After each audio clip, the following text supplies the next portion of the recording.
Hello বন্ধুরা, নতুন একটা ভিডিওতে তোমাদেরকে স্বাগতম। গীতা ধারাবাহিকের আরও একটি নতুন পর্বে দেখা যায় যে ধীমান সেন বুঝে গেছে গীতা কী জিনিস। কারণ ঝর্ণা চৌধুরীর কাছ থেকে সঞ্জয় চৌধুরী নিখোঁজ হওয়ার কেস হাতে নিতেই গীতাকে নানাভাবে হুমকি দিয়ে আসছিল ধীমান সেন।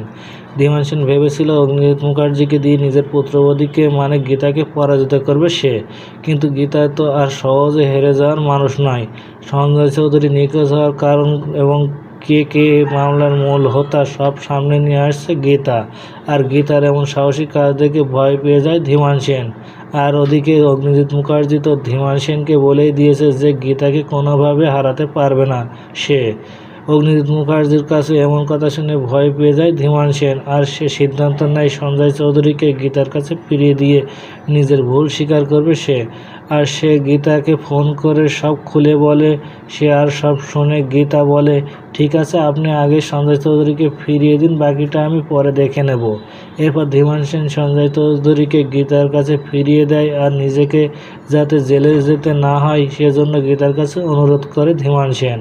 তাহলে কি এবার ধীমান সেনের অনুরোধ রাখবে গীতা, নাকি ধীমান সেনকে বড় বাবার হাতে তুলে দেবে গীতা? তো বন্ধুরা, কি ঘটতে চলেছে গল্পে এবার জানতে হলে আমাদের সাথেই থাকুন।